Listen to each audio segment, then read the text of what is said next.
অনেক দিন আগের কথা।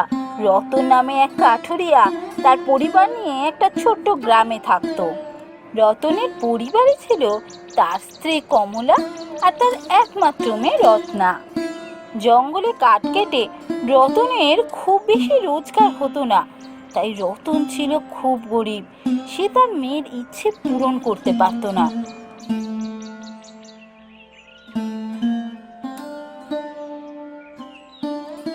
বাবা, ও বাবা, তুমি কোথায় যাচ্ছ?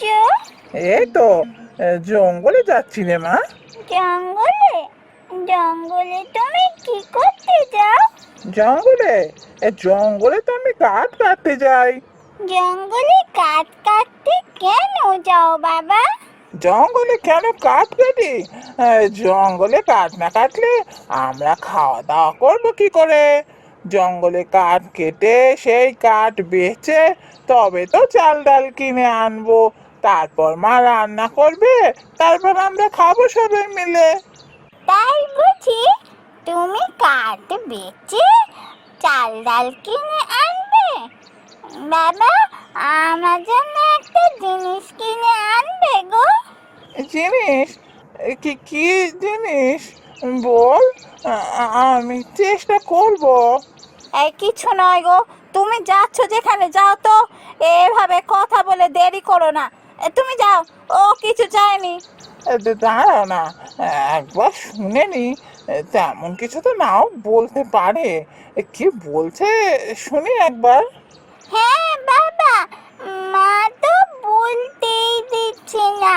আমি তো কবে থেকে বলছি। ঠিক আছে, তো কি চাই বল। আমার জন্য মাছ নিয়ে আসবে বাবা? কতদিন মাছ ভাজা খাইনি। আমার মাছ ভাজা খেতে বড্ড ইচ্ছে করছে। দেখেছো, দেখেছো, এই জন্য বারণ করছিলাম। তুমি এখন এসো তো। এইসব কথা শোনার তোমার কোনো দরকার নেই। যাও যাও, মাথা ঠান্ডা করে যাও, জঙ্গলে যাও। দেরি হচ্ছে তো নাকি? আহা, তুমি অমন করছো কেন? ঠিক আছে, আমি দেখছি, চেষ্টা করছি আমি মাছ আনার। কি? তুমি এখন মাছ আনবে? চাল ডাল কিনে টাকা নেই, এখন মাছ কিনে টাকা নষ্ট করবে? এই শোনো, এইসব কথা কান দেবে না। এই এই তোকে আমি কতবার করে বলেছিলাম না বাবাকে এইসব কথা বলবি না, আর তুই এইসব কথা বলতে বসেছিস। এই যাও, যাও, তুমি যাও তো। এইসব কথা কান দিতে হবে না। আহা, ওকে কেন বকছো? ঠিক আছে ঠিক আছে, আমি দেখছি কি করা যায়। আমি আসি এখন।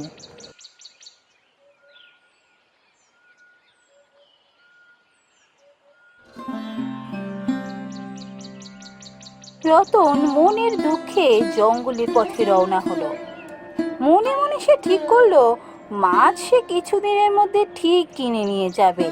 যে করেই হোক রোজগার তাকে বাড়াতেই হবে। কি যে করি কিছুই বুঝতে পারছি না। এখন মাছের যা দাম, মাছ কিনি কি করে? যদি একটা মাছও কিনে নিয়ে যাই শুধু মেয়েটার জন্য, তার বা টাকা কোথায়? না, আজকে নতুন জঙ্গলের দিকে যাই। যদি সেখানে ভালো কাঠ পাই তাহলে আমি মাছ কিনে নিয়ে যেতে পারবো। যাই, ওই নতুন জঙ্গলটার দিকেই যাই।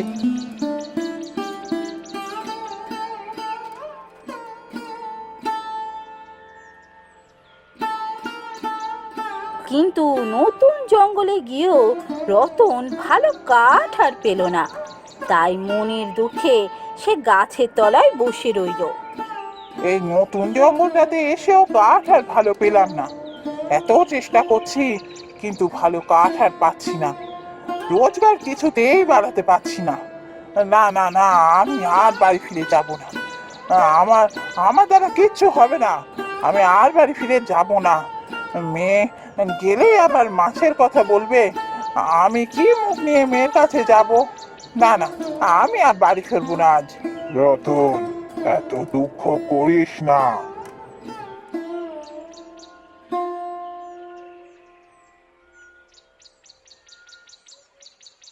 কে কে কে কথা বললো? আশেপাশে তো কাউকে দেখতে পাচ্ছি না। কে? কোথায় আছো? বেরিয়ে এসো। আমি গাছ কথা বলছি। তুই যে গাছের তলায় বসে আছিস আমি সেই গাছ।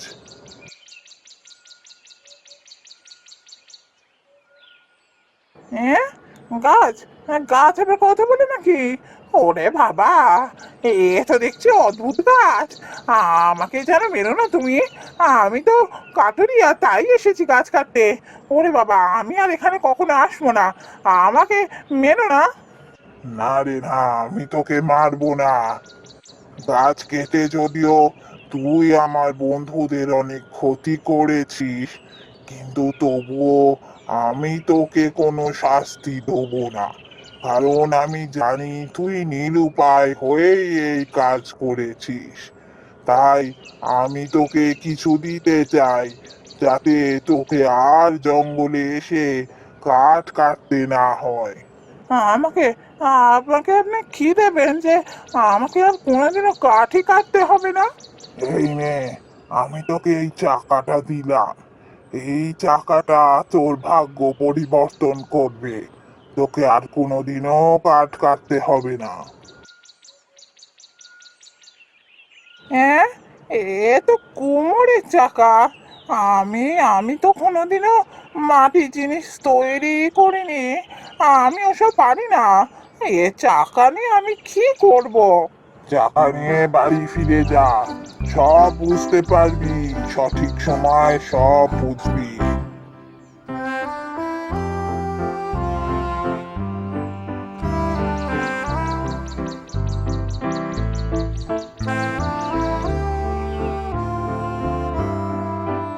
রতন বাড়ি ফিরে গিয়ে তার স্ত্রীকে গাছের বলা সমস্ত কথা বলল।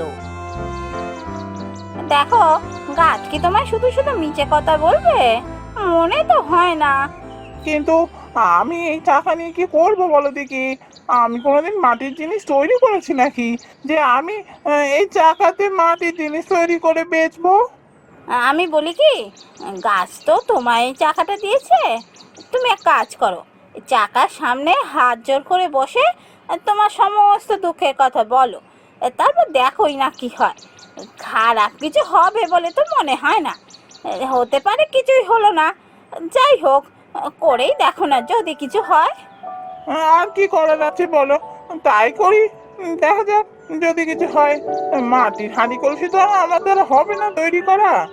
হাত জোর করে নিজের দুঃখের কথাই বলি। এরপর রতন চাকার সামনে হাত জোর করে বসে নিজের সমস্ত দুঃখের কথা বলতে লাগলো। আর অদ্ভুতভাবে ঠিক তারপরে চাকার উপর একটা সোনার হাঁড়ি চলে এলো। এই দেখো গো, দেখেছো? একটা হাঁড়ি চলে এলো ওই চাকার উপর। কিন্তু চাকার ওপর যে হাঁড়িটা এলো, হাঁড়ির রংটা তো কেমন হলদে হলদে। হ্যাঁ, এ কি এ কি দেখছি আমি? হ্যাঁ গো, আমি স্বপ্ন দেখছি না তো? কেন গো, কি হয়েছে? তুমি এমন চেঁচেছো কেন?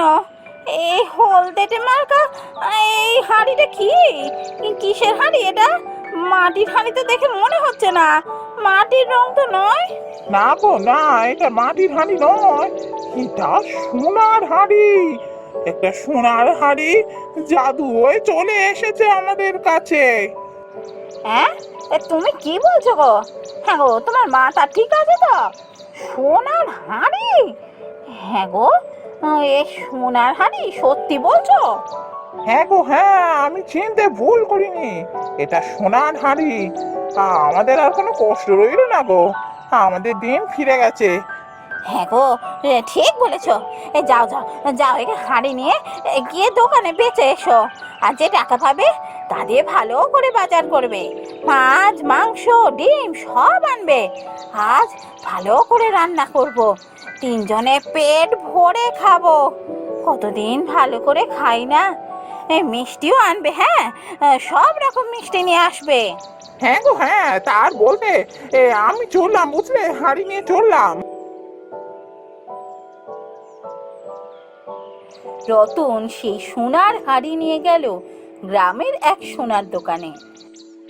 এই শিবুদা, এই হাঁড়িটা দেখো তো, যদি বেচি কত টাকা পাবো। দেখি দেখি দে, এ হাঁড়ি তুই আবার কোথা থেকে পেলি? সোনার হাঁড়ি? এটা আমার ছিল গো, আমাকে আমার বাবা দিয়ে গিয়েছিল। হাসালি তুই, তোদের ঘরে আবার সোনার হাঁড়ি? এই সোনার হাঁড়িটা কার রে? কার হয়ে বেচতে এসেছিস? বল বল। এই না গো না, এটা আমারই হাঁড়ি, তুমি বিশ্বাস করো। এই এই হাঁড়িটা বেচে যে টাকা হবে দাও দেখি, আমার অনেক কাজ আছে। এই হাঁড়ি, এর তো বলে মনে হচ্ছে না নির্ঘাত চুরি করেছে কোথাও থেকে। না না, এখন টাকাটা দিয়ে দিই, নজর রাখতে হবে।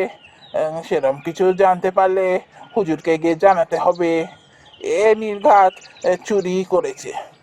দিচ্ছি বাবা দিচ্ছি, তোর এত তাড়া কিসের বুঝি না।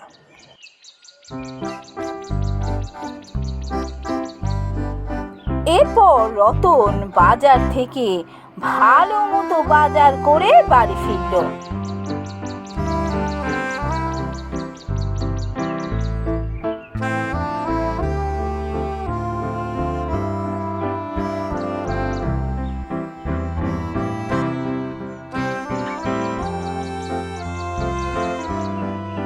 ওদিকে সেই স্বর্ণকার রতনের বাড়ির ওপর নজর রাখতে শুরু করলো। আজ আমার খুব ভালো লাগছে। দেখলে দেখলে মেয়েটার মাছ ভাজা পেয়ে কি আনন্দটাই না পেয়েছে, কি আনন্দ করে খাচ্ছিল। আমার আজকে মনটা খুব শান্তি পেয়েছে। তা যা বলেছ, সত্যি আজকে মেয়েটা বড় তৃপ্তি করে খেয়েছে। আমরাও অনেকদিন পর পেট ভরে ভালো করে খেলাম, কি বলো? তার বলতে সত্যি সত্যি গাছ বন্ধু আমাদের জীবনটাই বদলে দিয়েছে। এই চাকা যদি না থাকতো আমরা কি এত মন প্রাণ ভরে খেতে পারতাম? আর এত ভালো করে খেয়েও যা টাকা বেঁচেছে না, এখন থেকে আমাদের খাওয়া নিয়ে আর চিন্তা করতে হবে না। ঠিক বলেছ, এই চাকার জন্য আমাদের ভাগ্যই বদলে গেল। এসব আমি কি শুনলাম? চাকা? এই চাকাতে তো মাটির হাঁড়ি তৈরি হয়, এ চাকাতে কি আর সোনার হাঁড়ি তৈরি হয় নাকি? এ আবার জাদু চাকা নয় তো? ও গল্পে তো অনেক কিছুই পড়ি, এই গল্পের ঘটনা সব সত্যি হচ্ছে না তো? না না, আজ রাতে এই চাকাটা চুরি করতে হবে। চাকাটা যদি সত্যি জাদু চাকা হয় তাহলে আমি আরো বড় লোক হয়ে যাব। আমাকে তো আর সোনার গয়না কিনতেই হবে না, এখান থেকে বিনা পয়সায় পাবো আর চড়া দামে বেচবো। না না, আজকে রাতেই আমায় কাজ সারতে হবে।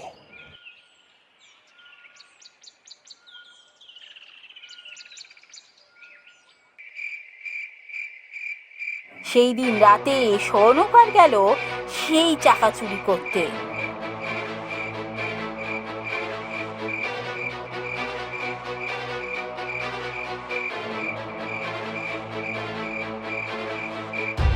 কিন্তু চাকাটা যেই না সে হাতে তুলেছে, সঙ্গে সঙ্গে চাকা থেকে বড় বড় ইট তার মুখে চোখে লাগতে লাগলো।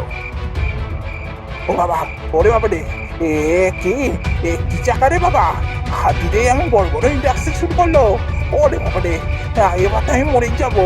ওরে বাবা, বাঁচাও বাঁচাও। ওরে বাবা, আমি চলে যাবো, আমার দরকার নেই চাকার। ওরে বাবা রে।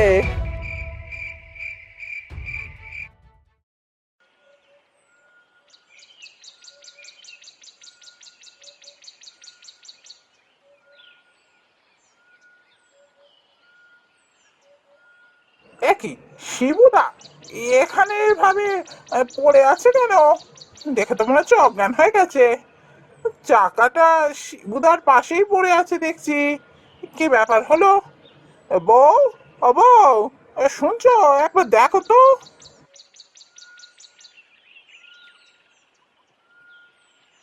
কি হয়েছে গো? এই সকাল সকাল চেঁচাচ্ছ কেন? আজকে তো আর তুমি বেরোচ্ছ না। আরে না গো না, দেখো দেখো শিবুদা এখানে অজ্ঞান হয়ে পড়ে আছে। দেখো নাক মুখ কেমন লাল হয়ে গেছে, চারপাশে কত ইট পড়ে আছে দেখো। তারপরে চাকাটাও পাশে পড়ে আছে দেখছি। কি হয়েছে বলো দেখি, কিছুই তো বুঝতে পারছি না। তাই তো, তাই তো, চাকাটা পাশেই পড়ে আছে। দেখে তো মনে হচ্ছে চাকাটায় হাত দিয়েছিল শিবুদা। চারপাশে ইট পড়ে আছে, ইটগুলো তো মনে হচ্ছে মাথায় লেগে মাথা ফেটে গেছে। কি ব্যাপার বলে দেখি, শিবুদা কি ওটা চুরি করতে এসেছিল? হ্যাঁ গো বউ, তুমি ঠিক কথাই বলেছো মনে হয়। কালকে ওই সোনার হাঁড়ি বেচতে গেছিলাম না, আমাকে তো হাজারটা প্রশ্ন করছিল। তারপর মনে হয় এসে আমাদের বাড়ির ওপর নজর রেখেছিল। আমরা এই টাকা নিয়ে কথাবার্তা বলেছি, শুনেছে নির্ঘা, তাই টাকা চুরি করতে এসেছিল। চাকাটা তো জাদু চাকা, তাই মনে হয় চুরি করার জন্য হাত দিতেই এই চাকা থেকে ইট বেরিয়ে ওর মাথা হাতিয়ে দিয়েছে। হ্যাঁ, ঠিক বলেছো, এটাই হয়েছে। কিন্তু এ তো ভালো কথা নয়। আজকে শিবুদা সন্দেহ হয়েছে, কাল আর 5টা লোকের হবে। এই চাকা আমরা বাঁচিয়ে রাখতে পারবো না গো। তার থেকে বরং এই চাকা থেকে যে হাঁড়ি পেয়েছিলে তা বেচে তো অনেক টাকাই পাওয়া গেছে। সেই টাকা দিয়ে তুমি একটা ব্যবসা খোলো। সেই ব্যবসা থেকে আমাদের যখন টাকা আসবে, লোকে আর কিছু বলবে না। তারপর ছোটোখাটো কিছু দরকার হলে চাকার কাছ থেকে চেয়ে নেবো। ঠিক বলেছো বউ। কাজ বন্ধু আমাদের টাকা দিয়েছিল আমাদের দুঃখের দিন কাটানোর জন্য, কিন্তু আমরা যদি এই সুযোগ নিই তা একদম ঠিক হবে না। আমরা এখনো খাটতে পারবো, তাই খেটে খাওয়াই আমাদের উচিত। আমি খুব শিগগিরই কোনো একটা ব্যবসা খুলবো। এরপর রতন প্রথমে বাজারে একটা সবজির দোকান খুললো। তার কিছুদিনের মধ্যে সেও সোনার গয়নার ব্যবসা শুরু করলো, আর ধীরে ধীরে একটা বড় বাড়ি করলো। আর সেখানে সে তার স্ত্রী আর কন্যাকে নিয়ে সুখে শান্তিতে দিন কাটাতে লাগলো।